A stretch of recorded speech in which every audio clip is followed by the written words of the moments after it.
Hello friends, welcome to Ernakulam PSC വേൾഡ്. എല്ലാവരും 10th പ്രിലിംസിന് വേണ്ടി നല്ലോണം പഠിച്ചുകൊണ്ടിരിക്കുകയായിരിക്കും അല്ലേ? അതിൽ നമുക്കറിയാം കുറേയധികം പോസ്റ്റുകളിലേക്ക് നടത്തുന്ന ഒരു എക്സാമാണ്. അതിൻ്റെ ഒരു ഫസ്റ്റ് ഘട്ടമാണ് പ്രിലിംസ് എന്ന് പറയുന്നത് അല്ലേ? അതിൽ നമുക്ക് അത്യാവശ്യം വലിയ സ്കോറിംഗിലേക്ക് എത്തേണ്ടതുണ്ട്. കാരണം കഴിഞ്ഞ പ്രാവശ്യത്തെ കട്ട് ഓഫ് ഒക്കെ അത്യാവശ്യം ഉണ്ടായിരുന്നു. അത് എസ്പെഷ്യലി സെക്രട്ടേറിയറ്റ് ഒയ്ക്ക്. ബട്ട് അതിൻ്റെ ആ ഒരു ഇമ്പോർട്ടൻസ് എന്താണെന്ന് വെച്ച് കഴിഞ്ഞാൽ ആ ഒരു എക്സാമിന് ലിസ്റ്റിൽ കയറിയ എല്ലാവർക്കും സെക്രട്ടേറിയറ്റ് ഒയ് എക്സാമിന് എഴുതി ലിസ്റ്റിൽ കയറിയ എല്ലാവർക്കും തന്നെ 1.5 വർഷത്തിനുള്ളിൽ നിയമനം ലഭിച്ചു. അപ്പോൾ അതുകൊണ്ട് തന്നെ നമുക്ക് എന്താണ് ഇപ്പോൾ LDC വിചാരിച്ചിട്ട് നല്ലവണ്ണം എഴുതാൻ പറ്റാത്തവരും അതുപോലെ തന്നെ ആ ഒരു പ്രതീക്ഷ കൈവിട്ടവർക്കും നല്ലൊരു സാധ്യതയാണ് ഇതെന്ന് പറയുന്നത്. പ്രിലിംസ് മെയിൻസ് എന്ന് പറയുന്നത് നമ്മൾ ഓൾറെഡി LDCക്ക് പഠിച്ച പോർഷൻസ് ഒക്കെ തന്നെയാണ് വരിക.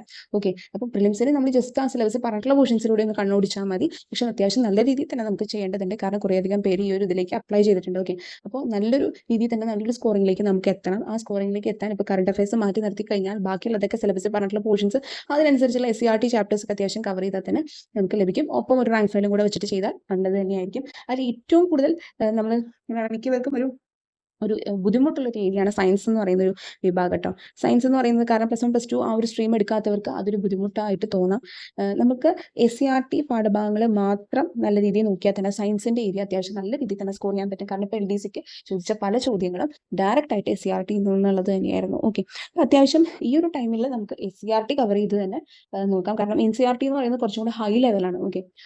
അത് കവർ ചെയ്യാനുള്ള ടൈം നമുക്കിപ്പോൾ ഈ കവർ ചെയ്യാൻ പറ്റുന്നവർക്ക് അത് നല്ലത് തന്നെയാണ് കേട്ടോ, തീർച്ചയായും. പക്ഷെ നമുക്കിത് പ്രിലിംസ് ആയതുകൊണ്ട് അത്യാവശ്യം SCRT തന്നെ കവർ ചെയ്ത് തന്നെ നമുക്ക് പോകാം. നല്ല രീതിയിൽ ഈ പറഞ്ഞ സയൻസ് SCRT കവർ ചെയ്യാൻ പറ്റാതെ പോയവരുണ്ടെങ്കിൽ, അതായത് ഏതൊക്കെ ചാപ്റ്റേഴ്സ് ആണ് കൂടുതൽ ഫോക്കസ് ചെയ്ത് പഠിക്കേണ്ടത് എന്ന് അറിയാൻ പറ്റാതെ പോയവരുണ്ടെങ്കിൽ ഇവിടെ കംപ്ലീറ്റ് SCRT ചാപ്റ്റേഴ്സ് ലിസ്റ്റാണ് തന്നിട്ടുള്ളത്. അത് നമ്മൾ കഴിഞ്ഞതിൽ നാച്ചുറൽ സയൻസിൻ്റെ കണ്ടു, ഇത് ഫിസിക്കൽ സയൻസിൻ്റെയാണ്. അപ്പോൾ നിങ്ങൾ വിചാരിക്കും ഇപ്പോൾ കുറച്ച് ദിവസങ്ങളിലേ ഉള്ളൂ ഇതെങ്ങനെ കവർ ചെയ്യാൻ പറ്റും. തീർച്ചയായിട്ടും നമ്മൾ വിചാരിച്ചാൽ പറ്റും. ഒരു ദിവസം ഒരു ചാപ്റ്റർ, ഓരോ സിലബസിൽ പറഞ്ഞിട്ടുള്ള ഓരോ പോർഷനും വെച്ചിട്ട് നമ്മൾ ചാപ്റ്റേഴ്സ് ഒന്ന് വേണ്ടത് മാത്രം വായിച്ചു വിട്ടാൽ മതി കേട്ടോ. അപ്പോൾ അതെങ്ങനെ നിങ്ങൾക്ക് ഒരു ചാപ്റ്റർ എടുത്തു കഴിഞ്ഞാൽ എങ്ങനെ നമ്മൾ ആവശ്യമുള്ളത് മാത്രം സോർട്ട് ഔട്ട് ചെയ്യണം എന്നുള്ളത് ഞാൻ ജസ്റ്റ് ഒരു പാഠത്തിൻ്റെ ഇത് വെച്ച് പറയാം. അത് എൻ്റേതായ ഒരു രീതിയിലുള്ള പഠനമാണ് കേട്ടോ ഞാൻ പറയുന്നത്. നമുക്ക് ഈ ഒരു ചുരുങ്ങിയ ടൈമിൽ എന്ത് ചെയ്യാൻ പറ്റുന്നതാണ് ഞാൻ പറയുന്നത്. അപ്പോൾ അതിനാദ്യം ഞാനിപ്പോൾ ഇവിടെ പറയുന്നത് ഫിസിക്കൽ സയൻസിൽ ഫിസിക്സിൻ്റെ ഭാഗത്ത് നിന്ന് ഏതൊക്കെ ചാപ്റ്ററായിട്ടുള്ള കറസ്പോണ്ടിങ് SCRT ചാപ്റ്റേഴ്സാണ് ഞാൻ പറയുന്നത്. കൃത്യമായിട്ട് നിങ്ങളുടെ കയ്യിലുണ്ടെങ്കിൽ അത് മാർക്ക് വെച്ച് പോവുക. SCRT ചാപ്റ്റേഴ്സ് നമുക്ക് സമഗ്രയുടെ വെബ്സൈറ്റിൽ നിന്ന് കിട്ടും കേട്ടോ. അപ്പോൾ നമുക്ക് നോക്കാം. ചില എല്ലാ പോർഷൻസും കവർ ചെയ്യുന്നതാണ്. നമുക്ക് ഒന്ന് ജസ്റ്റ് നോക്കാം. ആദ്യത്തേത് ക്ലാസ് 5 ആണ്. ക്ലാസ് 5 ഇത്രയും നമ്മൾ നോക്കിയാൽ മതി കേട്ടോ. ഇതിൽ ചാപ്റ്റർ 3 മാനത്തിൻ്റെ നേൽക്കാഴ്ചകൾ എന്നുള്ളതാണ്. അത് ആക്ച്വലി പ്രകാശമായിട്ട് റിലേറ്റ് ചെയ്തിട്ടുള്ളതാണ്. അതുപോലെ തന്നെ ക്ലാസ് 5 ഊർജ്ജത്തിൻ്റെ ഉറവകൾ എന്നുള്ളത് ഊർജ്ജവുമായിട്ട് റിലേറ്റ് ചെയ്തിട്ടുള്ള പോർഷനാണ്. അത് ഓൾഡ് SCRT ആണ്. പുതിയത് കയ്യെത്തും ദൂരത്ത് ആകാശം എന്നുള്ളത് ന്യൂ SCRT ആണ്. അത് ബഹിരാകാശവും സവിശേഷതകൾ എന്നുള്ള ഒരു പോർഷൻ ഉണ്ടല്ലോ, അത് അതിൽ വരും. അതുപോലെ ചാപ്റ്റർ 9 ബഹിരാകാശ വിസ്മയങ്ങളുടെ ലോകം എന്നുള്ളതാണ്. ഇത്രയും നമ്മൾ ക്ലാസ് 5 നോക്കിയാൽ മതി. അത്യാവശ്യം ഇത് തന്നെ മതി. നെക്സ്റ്റ് ക്ലാസ് 6 നമ്മൾ ഇത്രയും നമ്മൾ നോക്കിയാൽ മതി. 3 പറഞ്ഞിട്ടുള്ളൂ. നമുക്ക് നോക്കാൻ എളുപ്പമാണ്. ചാപ്റ്റർ 2 മാറ്റത്തിന്റെ പൊരുൾ, പിന്നെ ചാപ്റ്റർ 8 തിങ്കളും താരങ്ങളും, 10 രൂപത്തിനും ബലത്തിനും. അപ്പോൾ ബലം പോലത്തെ സാധനങ്ങളൊക്കെ വരുന്നത്, അതായത് ഫോഴ്സുമായിട്ട് റിലേറ്റ് ചെയ്ത് നമ്മളോട് പറഞ്ഞിട്ടുണ്ട്, പ്രകൃതിയിലെ ചലനങ്ങളും ബലങ്ങളും എന്ന് പറഞ്ഞിട്ട്. അപ്പോൾ ബലത്തിന്റെ റിലേറ്റഡ് ആയിട്ടുള്ള കാര്യങ്ങൾ അതിൽ നോക്കണം. തിങ്കളും താരങ്ങളിലും സൗരയൂഥവും സവിശേഷതകളുമായിട്ട് ബന്ധപ്പെട്ടുള്ള കാര്യങ്ങൾ വരും. അതുപോലെ തന്നെ ക്ലാസ് 6 ചാപ്റ്റർ 2 ഊർജ്ജ പരിവർത്തനവുമായിട്ട് ബന്ധപ്പെട്ട സംഭവങ്ങളൊക്കെ വരും. ദെൻ അടുത്തത് നമുക്ക് ക്ലാസ് 7 ഇത്രയുമാണ് നമുക്ക് നോക്കാനുള്ളത്. ചാപ്റ്റർ 2 പ്രകാശ വിസ്മയങ്ങൾ, ഒബ്വിയസ്ലി പ്രകാശം റിലേറ്റഡ് ആയിട്ടുള്ള കാര്യമാണ്. 3 വൈദ്യുതിയുടെ ലോകം, അത് പുതിയ SCRT ചാപ്റ്റർ ആണ്. ഇനി നാലാമത്തെ ചാപ്റ്റർ പുതിയത് പ്രകാശം പ്രതിപദിക്കുമ്പോൾ എന്നുള്ളതാണ്. പിന്നെ താപം ഒഴുകുന്ന വഴികൾ എന്നുള്ളതാണ് 9th ചാപ്റ്റർ. ഇനി ക്ലാസ്സിൽ നമ്മൾ നോക്കേണ്ടത് 4th ചാപ്റ്റർ പദാർത്ഥ സ്വഭാവം, 8ാമത്തെ ചാപ്റ്റർ അളവുകളും യൂണിറ്റുകളും, 18ാമത്തെ പ്രകാശ പ്രതിപതനം ഗോളീയ ദർപ്പണങ്ങളിൽ, പിന്നെ 19th ചാപ്റ്റർ ശബ്ദം എന്നുള്ളതാണ്. ദെൻ ക്ലാസ് 9 നമുക്ക് ഇനി വരുന്നത് ഇത്രയുമാണ്. ചാപ്റ്റർ 1 പഴയത് പ്രകാരം ദ്രവ്യബലങ്ങൾ, പുതിയത് പ്രകാരം പ്രകാശത്തിന്റെ അപവർത്തനം. പുതിയതാണെല്ലാം ഹൈലൈറ്റ് ചെയ്തേക്കണം കേട്ടോ. 2nd ചാപ്റ്റർ ചലന സമവാക്യങ്ങൾ, 3ാമത്തത് ചലന നിയമങ്ങൾ, 4ാമത്തത് ഗുരുത്വാകർഷണം, 4th പഴയതനുസരിച്ച് ഊർജ്ജത്തിനായി ശ്വസിക്കാം എന്നുള്ളതാണ് കേട്ടോ. ദെൻ 5th പ്രവൃത്തി ഊർജ്ജം പവർ, 7th തരംഗചലനം. പിന്നെ 10th സ്റ്റാൻഡേർഡിൽ 4th ചാപ്റ്റർ പ്രകാശത്തിന്റെ പ്രതിപതനം, പിന്നെ 5th പ്രകാശത്തിന്റെ അപവർത്തനം, 6th കാഴ്ചയും വർണ്ണങ്ങളുടെ ലോകവും, 7th ഊർജ്ജ പരിപാലനം. അപ്പോൾ ഇത്രയുമാണ് നമുക്ക് SCRT ലിസ്റ്റ് എന്ന് പറയുന്നത്. SCRTയുടെ കംപ്ലീറ്റ് ചാപ്റ്റേഴ്സിന്റെ ലിസ്റ്റ് ഉണ്ട്. ഇനി ഇതിൽ ഈ സിലബസിൽ പറഞ്ഞിട്ടുള്ള ഓരോ പോർഷൻസിൽ നിന്നും ഏറ്റവും പ്രധാനമായും പഠിക്കേണ്ടത് എന്താണെന്ന് ഞാൻ ജസ്റ്റ് ഒന്ന് പറയാം.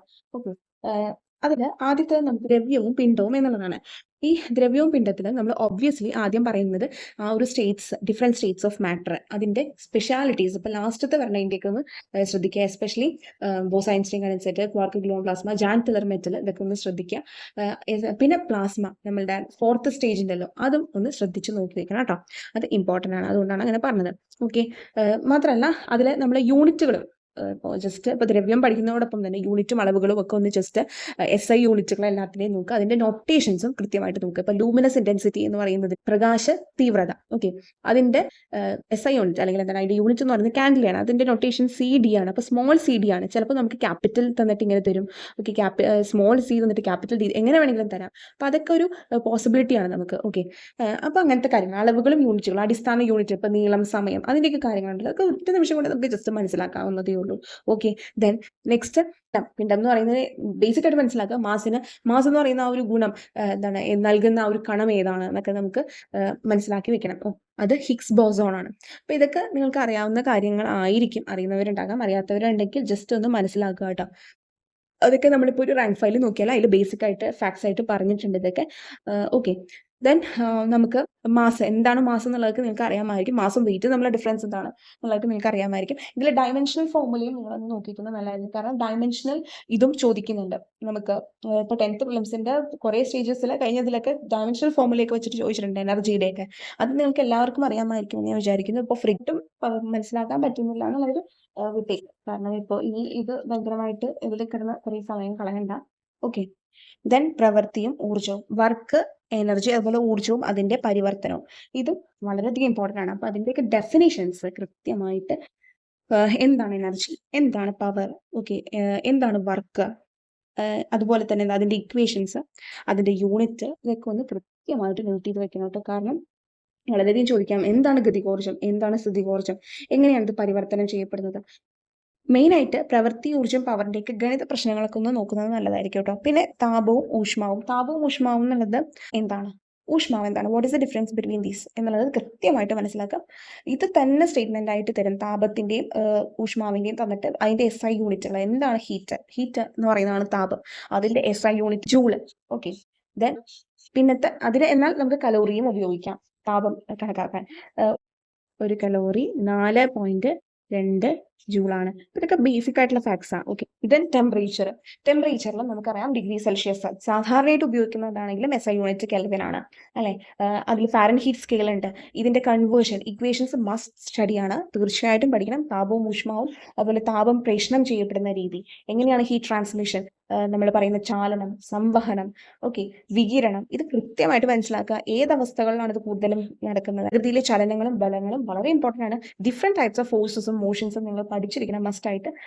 ഓരോ ചലനത്തിനും നമുക്ക് എക്സാമ്പിൾസ് വെച്ച് തന്നെ ചോദിക്കും. ഇപ്പോൾ SCRT ടെക്സ്റ്റ് നോക്കുമ്പോൾ കൃത്യമായിട്ട് അതിന്റെ എക്സാമ്പിൾസ് വെച്ച് തന്നെ മനസ്സിലാക്കുക. ബലങ്ങളും പല ടൈപ്പ് ബലങ്ങളുണ്ട്, അതിന്റെ എക്സാമ്പിൾസും കൃത്യമായിട്ട് മനസ്സിലാക്കുക. പിന്നെ ശബ്ദവും പ്രകാശവും, ഈ ഒരു ഇതിലോ ചോദിച്ചിട്ടുണ്ടായിരുന്നു. അതിന്റെ ഇന്റൻസിറ്റി, ലൗഡ്നെസ് എന്നൊക്കെ പറഞ്ഞിട്ട്, ഉച്ചത എന്നൊക്കെ പറഞ്ഞിട്ട് കുറേ സംഭവമുണ്ട്. അപ്പൊ അതിനെ റിലേറ്റ് ചെയ്തിട്ടുള്ള സ്റ്റേറ്റ്മെന്റ് ടൈപ്പ് ഇത് തന്നെയാണ് ചോദിച്ചത്. അപ്പൊ ഒന്ന് നിങ്ങൾ ശ്രദ്ധിച്ചു നോക്കിക്കോട്ടെ. ഈ ശബ്ദം എന്ന് പറയുന്ന സംഭവം, ശബ്ദവും പ്രകാശത്തിന്റെയും അതെ, നമ്മൾ കൃത്യമായിട്ടൊന്ന് നല്ലവണ്ണം നോക്കി വെച്ചേക്കുക. അതിന്റെ കറസ്പോണ്ടിങ് ചാപ്റ്റേഴ്സ് ഞാൻ പറഞ്ഞില്ലുണ്ട്. ശബ്ദം എന്ന് പറഞ്ഞിട്ട് തന്നെ ഒരു ചാപ്റ്റർ ഉണ്ട്, അത് കൃത്യമായിട്ട് നോക്കാം. ഞാൻ വേണമെങ്കിൽ ഒന്ന് സ്പെസിഫിക് ആയിട്ട് പറയാം. ശബ്ദം എന്ന് പറയുന്നത് വരുന്നത് ക്ലാസ് 8 ചാപ്റ്റർ 19 അതുപോലെ തന്നെ ക്ലാസ് 9 ചാപ്റ്റർ 7 ആണ് കേട്ടോ. ഇതാണ് ശബ്ദത്തിന്റെ റിലേറ്റ് ചെയ്ത് വരുന്നത്. പ്രകാശം എന്ന് പറയുന്നതിന്റെ നിങ്ങൾക്ക് പ്രകാശം എന്ന് പറഞ്ഞ് എഴുതിയിട്ടുണ്ട് എല്ലാത്തിലും, അതുകൊണ്ട് നിങ്ങൾക്ക് മനസ്സിലാക്കാൻ പറ്റും പ്രകാശത്തിന്റെ ചാപ്റ്റേഴ്സ് ഏതൊക്കെയാണെന്നുള്ളത് കേട്ടോ. ഇത് മസ്റ്റ് ആയിട്ട് പ്രകാശത്തിന്റെയും നോക്കണം, ശബ്ദത്തിന്റെയും നോക്കണം. പ്രകാശം എന്താണ്, അതിന്റെ ഡിഫറെന്റ് ടൈപ്സ് ഓഫ് ഫിനോമിനൻസ് വരുന്നത്, പ്രതിഭാസങ്ങൾ, എക്സാമ്പിൾ, ഡെയിലി ലൈഫ് എക്സാമ്പിൾ, അത് വെച്ച് തന്നെ ചോദിക്കും. കൃത്യമായിട്ട് നോക്കുക. ദെൻ സൗരയൂഥവും സവിശേഷതകളും, ഇതിൽ പുതിയ ചാപ്റ്റേഴ്സ് ഉണ്ട് സൗരയൂഥവുമായിട്ട് റിലേറ്റ് ചെയ്തിട്ടുള്ളത്. 5th നോക്കാം. ഓക്കെ, ജസ്റ്റ് ഒന്ന് പറയാം. ഒരു ചാപ്റ്റർ നിങ്ങളുടെ കയ്യിൽ ഇപ്പോൾ ഒരു SCRT ചാപ്റ്റർ കിട്ടിക്കഴിഞ്ഞാൽ ഞാൻ ചെയ്യുന്നൊരു ഇത് എന്താണെന്ന് ഞാൻ ജസ്റ്റ് ഒന്ന് പറയാം. ഇപ്പോൾ ഇവിടെ നമുക്ക് ചാപ്റ്റർ 1 ആണ്, ക്ലാസ് 9 ചാപ്റ്റർ 1 ആണ്, പ്രകാശത്തിന്റെ അപവർത്തനം, റിഫ്രാക്ഷനുമായിട്ട് റിലേറ്റ് ചെയ്തിട്ടുള്ളതാണ് പറഞ്ഞിട്ടുള്ളത്. ഓക്കെ, അപ്പോൾ ഇതിൽ നിങ്ങൾക്ക് നോക്കിക്കഴിഞ്ഞാൽ ആദ്യമൊക്കെ കുറേ കാര്യങ്ങൾ പറഞ്ഞിട്ടുണ്ട്. നിങ്ങൾക്ക് ഇപ്പോൾ അറ്റ് പ്രസന്റ് LDC ഒക്കെ എഴുതി കഴിഞ്ഞവർ ആണെങ്കിൽ തീർച്ചയായിട്ടും ഇതൊക്കെ എന്തായാലും അറിഞ്ഞിട്ടുണ്ടാവും. എന്താണ് റിഫ്രാക്ഷൻ അഥവാ അപവർത്തനം? നമ്മളൊരു വെള്ളത്തിൽ സ്പൂൺ ഇട്ട് കഴിഞ്ഞാൽ സ്പൂൺ ഇങ്ങനെ ബെൻഡ് ചെയ്ത പോലെ തോന്നുന്നില്ലേ? അതിൻ്റെയൊക്കെ പിന്നിലുള്ള റീസൺ എന്താണ്? ഈ പറഞ്ഞ അപവർത്തനമാണ്. ഓക്കെ, നമ്മൾ ആദ്യം മനസ്സിലാക്കേണ്ടത് എന്താണ് അപവർത്തനം എന്നുള്ളത്. അതിനു മുൻപ് ഇവിടെ ഡീറ്റെയിൽ ആയിട്ട് പറഞ്ഞിട്ടുണ്ട്. ഒരു മാധ്യമത്തിലൂടെ, അതായത് ഒരു മീഡിയത്തിലൂടെ പ്രകാശം സഞ്ചരിക്കുമ്പോൾ എന്താണ് പ്രകാശപാത നേർരേഖയിലായിരിക്കും, സ്ട്രെയിറ്റ് ലൈൻ ആയിരിക്കും. പക്ഷെ എപ്പോഴാണ് ഒരു മാധ്യമത്തിൽ നിന്ന് മറ്റൊരു മാധ്യമത്തിലേക്ക് പോകുന്നത്? ഇപ്പോൾ സപ്പോസ് സോളിഡ് ഇതിൽ നിന്ന് എന്തെങ്കിലും ഒരു ഇപ്പോൾ എയറിൽ നിന്ന് വാട്ടറിലേക്ക്, എയർ എന്താണ് ഗേഷ്യസ് സ്റ്റേറ്റിലുള്ളതാണ്, വാട്ടർ എന്താണ് ലിക്വിഡ് സ്റ്റേറ്റിലുള്ളതാണ്, ഡിഫറെന്റ് മീഡിയംസ് ആണത്. അപ്പോൾ ഒരു മാധ്യമത്തിൽ നിന്ന് മറ്റൊരു മാധ്യമത്തിലേക്ക് പ്രകാശരശ്മി പോകുമ്പോൾ അതിന് ചെരിവ് സംഭവിക്കും, ബെൻഡിങ് സംഭവിക്കും.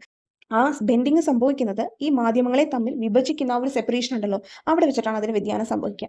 ഓക്കെ, ലംബമായി പതിക്കുന്ന, അതായത് വെർട്ടിക്കലായിട്ട് പതിക്കുന്നതിന് ഒരു വ്യത്യാസവും വരില്ല. അപ്പോൾ ഇങ്ങനെയാണ് നമ്മൾ വരയ്ക്കുക. ഇതിപ്പോൾ ഒരു മീഡിയം ആയിരിക്കും, മീഡിയം 1 എന്ന് കൊടുക്കാം, ഇത് മീഡിയം 2 ആയിരിക്കും. ഓക്കെ, ഇവിടെ നിന്ന് ഇവിടേക്ക് വരികയാണെങ്കിൽ ഇപ്പോൾ ഒരു ലൈറ്റ് ഇതിൽ നിന്ന് ഇതിലേക്ക് വരികയാണെങ്കിൽ അതിന് ബെൻഡിങ് സംഭവിക്കും. അതാണ് ഈ പറഞ്ഞത്. അപ്പോൾ ശേഷം ഇവിടെ പറയുന്നുണ്ട് വിവിധ മാധ്യമങ്ങളിലൂടെയുള്ള പ്രകാശവേഗം വ്യത്യസ്തമാണ്. ഡിഫറെന്റ് മീഡിയംസിൽ ഡിഫറെന്റ് ആയിരിക്കും ലൈറ്റിന്റെ പ്രവേഗം, വെലോസിറ്റി എന്ന് പറയുന്നത്. സ്പീഡല്ല, വെലോസിറ്റി എന്ന് തന്നെ പറയാം കേട്ടോ. പ്രകാശ വേഗത്തിലുള്ള ഈ മാറ്റമാണ് ഒരു മാധ്യമത്തിൽ നിന്ന് മറ്റൊരു മാധ്യമത്തിലേക്ക് പ്രകാശം കടക്കുമ്പോൾ പ്രകാശപാതയുടെ ദിശാവ്യതിയാനത്തിന് കാരണം. അപ്പോൾ ഇതൊക്കെ സ്റ്റേറ്റ്മെന്റ് ആയിട്ട് വരാം, മനസ്സിലായോ? അതായത് ചിലപ്പോൾ ഇങ്ങനെ തരും, പ്രകാശ വേഗത്തിലുള്ള മാറ്റമാണ് റിഫ്രാക്ഷൻ, അപവർത്തനത്തിന് കാരണം എന്നുള്ള രീതിയിൽ. കാരണം ഇതാണ് അപവർത്തനം. ഒരു മീഡിയത്തിൽ നിന്ന് മറ്റൊരു മീഡിയത്തിലേക്ക് പ്രകാശം കടക്കുമ്പോൾ അതിന് ചെരിവ് സംഭവിക്കുന്നു. അതാണ് ആക്ച്വലി അപവർത്തനം എന്ന് പറയുന്നത്. അപ്പോൾ അതുകൊണ്ടാണ് SCERT കൃത്യമായിട്ട് നമ്മളൊരു സെന്റൻസ് ബൈ സെന്റൻസ് അതിൽ ഏറ്റവും പ്രധാനപ്പെട്ട കാര്യങ്ങൾ, അതായത് ഇതിൽ കുറേ എക്സസൈസസ് ഉണ്ട്, അത് ചെയ്യാനുള്ള സമയം നമുക്കില്ല. അപ്പോൾ അതുകൊണ്ട് ഏറ്റവും പ്രധാനപ്പെട്ട തോന്നുന്ന ഇപ്പോൾ ഈ അണ്ടർലൈൻ ചെയ്ത ഭാഗങ്ങളൊക്കെ ഒന്ന് ശ്രദ്ധിക്കുക. പിന്നെ ഓരോ മാധ്യമത്തിലും എന്താണ് പ്രകാശവേഗം മസ്റ്റ് ആയിട്ട് പഠിക്കുക. വായുവിലെ 3 × 10⁻8 മീറ്റർ/സെക്കൻഡ് ആണ്. ഇത് അങ്ങനെ തന്നെ പഠിക്കുക. കാരണം എനിക്ക് ചിലപ്പോൾ നമ്മളോട് ഇൻക്രീസിംഗ് ഓർഡറിലോ ഡിക്രീസിംഗ് ഓർഡറിലോ ആക്കാൻ ചോദിക്കും. ഓക്കെ, പിന്നെ ഇവിടെ ഒപ്റ്റിക്കൽ ഡെൻസിറ്റിനെ കുറിച്ച് പറഞ്ഞിട്ടുണ്ട്. ഒരു മാധ്യമത്തിലൂടെയുള്ള പ്രകാശവേഗത്തെ സ്വാധീനിക്കാനുള്ള മാധ്യമത്തിന്റെ കഴിവിനെയാണ് പ്രകാശിക സാന്ദ്രത അഥവാ ഒപ്റ്റിക്കൽ ഡെൻസിറ്റി എന്ന് പറയുന്നത്.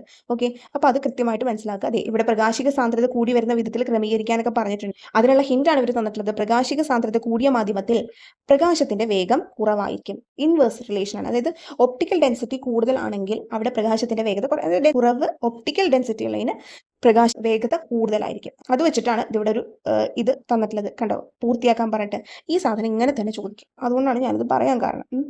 പിന്നെ വായു, ജലം, ദെൻ ഗ്ലാസ്, വജ്രം. ഓക്കെ, ഇത് ഇങ്ങനെ തന്നെ ചോദിക്കും. അങ്ങോട്ട് ഇവിടെ ഒപ്റ്റിക്കൽ ഡെൻസിറ്റിയുടെ വെച്ചിട്ട് ചോദിക്കും, പ്രകാശിക വേഗത വെച്ചിട്ട് ചോദിക്കും. മസ്റ്റായിട്ട് പഠിച്ചിരിക്കാം.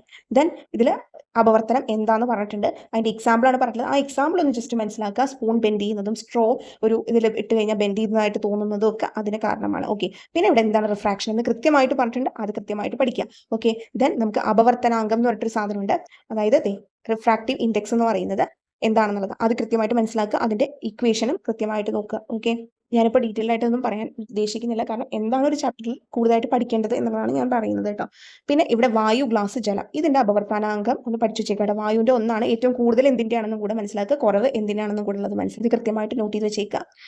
ദെൻ ഇവിടെ ഓൾറെഡി പറഞ്ഞിട്ടുണ്ട്, വജ്രത്തിന്റെ അപവർത്തനാംഗം 2.4 ആണ്. വജ്രത്തിൽ കൂടിയുള്ള പ്രകാശവേഗം എത്രയായിരിക്കും എന്നൊക്കെ ചോദിച്ചിട്ടുണ്ട്, അത് മുകളിൽ തന്നിട്ടുണ്ട് ആക്ച്വലി. ഓക്കെ, ദെൻ നമുക്കിവിടെ അന്തരീക്ഷത്തിലെ അപവർത്തനം എന്ന് പറഞ്ഞിട്ടൊരു സംഭവമുണ്ട്. അത് തിളങ്ങുന്നതായിട്ട് തോന്നുന്നതിന്റെ കാരണം എന്താണ് എന്നുള്ളത് ചോദിച്ചു കഴിഞ്ഞാൽ അത് അപവർത്തനം. അതുപോലെ തന്നെ ഇത് ഇമ്പോർട്ടൻ്റ് ആയതുപോലെ തന്നെ അടുത്തതും ഇമ്പോർട്ടൻ്റ് ആണ്. സൂര്യൻ പടിഞ്ഞാറൻ ചക്രവാളം കടന്നു പോയതിനു ശേഷവും സൂര്യബിംബം അല്പസമയം കൂടി കാണാൻ കഴിയും. അതുപോലെ തന്നെ രാവിലെ കിഴക്കൻ ചക്രവാളത്തിലെത്തുന്നതിന് അല്പം മുമ്പ് സൂര്യനെ കാണാൻ കഴിയും. എന്താണ് കാരണം? അപവർത്തനം. ഇതൊക്കെ ആണ് ഇതിൽ ഏറ്റവും കൂടുതൽ ശ്രദ്ധിക്കേണ്ട കാര്യങ്ങൾ കേട്ടോ. കാരണം നമുക്ക് ഈ വെച്ചിരിക്കുന്നത് വെച്ചിട്ട് ചോദിക്കും. ഈ എക്സാം ഡെയിലി ലൈഫ് എക്സാംസ് ആണ് കൂടുതൽ ചോദിക്കുക. പിന്നെ എന്താണ് പൂർണ്ണാന്തര പ്രതിപതനം? ഇതിന്റെ ഡെയിലി ലൈഫ് എക്സാമ്പിൾസ് എവിടെയൊക്കെയാണ് നമുക്ക് കാണാൻ സാധിക്കുക? അത് കൃത്യമായിട്ട് മനസ്സിലാക്കുക. എപ്പോഴാണ് ടോട്ടൽ ഇന്റേണൽ റിഫ്ലക്ഷൻ നടക്കുക? അതിന് ക്രിട്ടിക്കൽ ആംഗിൾ എന്ന് പറഞ്ഞൊരു കോൺസെപ്റ്റ് ഉണ്ട്, അതെന്താണെന്ന് മനസ്സിലാക്കുക. ഓക്കെ, അതുപോലെ തന്നെ അതിന്റെ ഡെയിലി ലൈഫ് എക്സാമ്പിൾസ് ഇവിടെ പറഞ്ഞിട്ടുള്ളത് നോക്കാം. അതുപോലെ ഒപ്റ്റിക്കൽ ഫൈബറിൽ നമ്മൾ ഉപയോഗപ്പെടുത്താം കുറേയധികം കാര്യങ്ങളിൽ. ഇപ്പോൾ ഇന്നത്തെ കാലത്തൊക്കെ ഒപ്റ്റിക്കൽ ഫൈബറിന്റെ ഇമ്പോർട്ടൻസ് ഒക്കെ നമുക്കറിയാം അല്ലേ? അപ്പോൾ അതിൽ എന്താണ് ഉപയോഗപ്പെടുത്തുന്നത്? ഈ പറയുന്ന ടോട്ടൽ ഇന്റേണൽ റിഫ്ലക്ഷൻ ആണ്. അത് കൃത്യമായിട്ട് മനസ്സിലാക്കാം. കാരണം ഇവിടെ ഒരു ബോക്സിൽ കൊടുത്തേക്കണം വേണ്ടോ. ഒപ്റ്റിക്കൽ ഫൈബറുകളിലൂടെയുള്ള പ്രകാശ പ്രേഷണവുമായി ബന്ധപ്പെട്ട നേട്ടങ്ങൾക്കാണ് 2009 ഭൗതിക ശാസ്ത്രത്തിനുള്ള നൊബേൽ സമ്മാനം ചാൾസ് കെ കാവോയ്ക്ക് ലഭിച്ചത്. ഇത് ടെക്സ്റ്റ് തന്നിരിക്കുന്നത് കൊണ്ട് നമുക്കൊരു ചോദ്യമായിട്ട് വരാം. ഓക്കെ, കാരണം നമുക്ക് ടെക്സ്റ്റ് ആണല്ലോ ബേസ്. ദെൻ പൂർണ്ണാന്തര പ്രതിപതനം പ്രയോജനപ്പെടുത്തുന്ന റിഫ്ലക്ടറുകളിൽ എവിടെയൊക്കെയാണ് പ്രയോജനപ്പെടുത്തുന്നത്? പെരിസ്കോപ്പ്, ഒപ്റ്റിക്കൽ ഫൈബർ, ഇപ്പൊ പറഞ്ഞ ഒപ്റ്റിക്കൽ ഫൈബർ, ഇതൊക്കെ ഇതിൽ പറഞ്ഞിട്ടുണ്ട്. ഓക്കെ, അപ്പോൾ ഇത്രയധികം കാര്യങ്ങൾ നമ്മൾ എന്താണ് ജസ്റ്റ് ഈ ഒരു പാഠം എടുത്തു കഴിഞ്ഞാൽ എങ്ങനെ മനസ്സിലാക്കാം? ഇത് മനസ്സിലാക്കാം. ഓക്കെ, അതാണ് അതിന്റെ ഇമ്പോർട്ടൻസ്. ഞാൻ പറഞ്ഞ പോലെ ഇൻക്രീസിംഗ് ഓർഡർ ഡിക്രീസിംഗ് ഓർഡർ ഒക്കെ ആക്കാനുള്ളത് മനസ്സിലാക്കുക. ഇങ്ങനെ നിങ്ങൾ എന്ത് ചെയ്യുക? ഓരോ ചാപ്റ്റർ എടുത്താൽ ഇപ്പോൾ നമ്മളൊരു നോക്കിയപ്പോൾ തന്നെ നമുക്ക് ആ ഒരു ചാപ്റ്റർ വേണ്ടത് മാത്രം എടുത്ത് പഠിക്കാൻ പറ്റിയില്ലേ? അതുപോലെ തന്നെ നിങ്ങൾ ഓരോ ചാപ്റ്റർ ഇപ്പോൾ സിലബസിൽ പറഞ്ഞിട്ടുള്ള ചാപ്റ്റേഴ്സ് മാത്രം അത്യാവശ്യം നല്ല രീതിയിൽ നോക്കുക. അപ്പോൾ നമുക്ക് തീർച്ചയായിട്ടും എന്ത് ചെയ്യാൻ സാധിക്കും? നല്ലവണ്ണം ഈ പറഞ്ഞ പോലെ ഇപ്പോൾ കുറച്ച് സമയമേ ഉള്ളൂ എങ്കിൽ കൂടി നമുക്ക് സിലബസിൽ പറഞ്ഞിട്ടുള്ള പോർഷൻസ് നല്ല രീതിയിൽ മനസ്സിലാക്കാൻ സാധിക്കും. ഇത് അത്യാവശ്യം നന്നായിട്ട് പഠിച്ചു കഴിഞ്ഞാൽ സയൻസിൽ നിന്ന് ആ ഒരു ഫിസിക്സിന്റെ ഇപ്പോൾ പറഞ്ഞ ഏരിയയിൽ നിന്ന് നമുക്ക് നല്ല രീതിയിൽ തന്നെ സ്കോർ ചെയ്യാൻ സാധിക്കും കേട്ടോ. വേറെ എന്നാലും കൂടുതലും ഇതിൽ നിന്നാണ് നമുക്ക് ചോദ്യം. ടെക്സ്റ്റ് തന്നിരിക്കുന്ന കാര്യങ്ങൾ മസ്റ്റാണ് അവിടെ. ഓക്കെ, പഠിക്കുക എന്നുള്ളത് എക്സ്ട്രാ എന്നുള്ളത് അവിടെ എക്സ്ട്രാ ആണ്. എന്തൊക്കെ ചെയ്താലും കൂടുതലും ടെക്സ്റ്റ് ബേസ്ഡ് ആയിട്ട് തന്നെ വരുള്ളൂ. ഓക്കെ, അപ്പോൾ ഇങ്ങനെ നമ്മൾ ഒരു SCERT ചാപ്റ്റർ എടുത്തു കഴിഞ്ഞാൽ വേണ്ടത് മാത്രം ഇരുന്ന് പഠിക്കുക. ഇതിൽ ഭൗതിക ശാസ്ത്രം മൊബൈൽ അത് 2022, 23, 24 മസ്റ്റായിട്ട് പഠിക്കുക. ഓക്കെ, അതൊക്കെ കോഡൊക്കെ വെച്ച് എളുപ്പത്തിൽ നമുക്ക് ഇപ്പോൾ റിപ്പീറ്റഡ് ആയിട്ട് 23 തന്നെയാണ് ചോദിച്ചിട്ടുള്ളത്. അപ്പോൾ ഇനി 24ന്റെ പ്രതീക്ഷിക്കാം നമുക്ക്. ഓക്കെ, അപ്പോൾ ഇതാണ് നമുക്ക് ഫിസിക്സിന്റെ കാര്യത്തിൽ ചെയ്യാൻ പറ്റുന്നത്. കെമിസ്ട്രിയുടെ നമുക്ക് നെക്സ്റ്റ് വീഡിയോയിൽ പറയാം. ഓക്കെ, അപ്പോൾ ഇത് എൻ്റെതായ രീതിയിൽ ഞാൻ ജസ്റ്റ് പറഞ്ഞിട്ടുള്ളതാണ്. എങ്ങനെ ഈ ഒരു സയൻസിന്റെ ഭാഗങ്ങൾ ബുദ്ധിമുട്ടുള്ളവരെ പഠിക്കുക എന്നുള്ളത് കേട്ടോ. ഏതൊക്കെ കാര്യങ്ങൾ കൂടുതൽ ഫോക്കസ് ചെയ്ത് പഠിക്കണം. ഇതുവരെ നല്ല രീതിയിൽ സയൻസ് ഏരിയാസ് കവർ ചെയ്യാൻ പറ്റാത്തവർക്ക് ഒരു ഹെൽപ്ഫുൾ ആകുന്നുള്ള രീതിയിൽ ഞാൻ എൻ്റെതായ ഒരു ഐഡിയയിൽ പ്രസന്റ് ചെയ്തെന്നുള്ളൂ. ഓക്കെ, അപ്പോൾ നല്ലവണ്ണം എല്ലാവരും പഠിക്കുക, പരിശ്രമിക്കുക. സമയം കുറവ് എന്നുള്ളത് നിങ്ങളുടെ മൈൻഡിൽ ഉണ്ടാവേണ്ട. കാരണം എടുക്കുന്നത് നമ്മളിപ്പം എത്ര ലേറ്റ് ആയി സ്റ്റാർട്ട് ആവാൻ എന്നുള്ളതല്ല, നമ്മൾ സ്റ്റാർട്ട് ചെയ്യുക എന്നുള്ളതാണ്. ആ സ്റ്റാർട്ടിൽ നമ്മൾ എടുക്കുന്ന ഓരോ സ്റ്റെപ്പും ഇമ്പോർട്ടൻ്റ് ആണ്. അത് ആലോചിച്ചെടുക്കുക. ആവശ്യം നമ്മുടെ ആയതുകൊണ്ടും നമ്മൾ എന്താണ് ശ്രദ്ധിച്ച് ആ ഓരോ സമയവും വൈസായിട്ട് യൂസ് ചെയ്യാം. ഓക്കെ, ചിലപ്പോൾ നമുക്ക് എന്താണ് 2-3 മാസം കിട്ടിയാൽ ചെയ്ത് അല്ലെങ്കിൽ പഠിച്ചാൽ കിട്ടുന്നതിനേക്കാൾ കൂടുതൽ ചിലപ്പോൾ നമ്മൾ ഈ ഒരു ലാസ്റ്റ് മൊമെന്റിൽ ആവശ്യമുള്ളത് മാത്രം വേണ്ടത് മാത്രം നോക്കി ചെയ്യുന്നത് ചിലപ്പോൾ നമുക്ക് ഗുണം ചെയ്തേക്കാം. ഓക്കെ, അങ്ങനെയുള്ള ഇതും ചെറുതൊന്നും അല്ല. ആരും തന്നെ എന്താണ് ഇനി പറ്റില്ലല്ലോ എന്നുള്ള ഒരു ചിന്തയോടുകൂടി ചെയ്യേണ്ട, ചെയ്യുന്ന കാര്യം ചെയ്യുക എന്നുള്ളതാണ് അവിടെ. ബാക്കിയൊക്കെ വരുന്നത് പോലെ വരട്ടെ. ഓക്കെ, അപ്പോൾ നല്ലവണ്ണം എല്ലാവരും പഠിക്കാം കേട്ടോ. അപ്പോൾ നമുക്ക് നെക്സ്റ്റ് വീഡിയോയിൽ കാണാം. Thank you for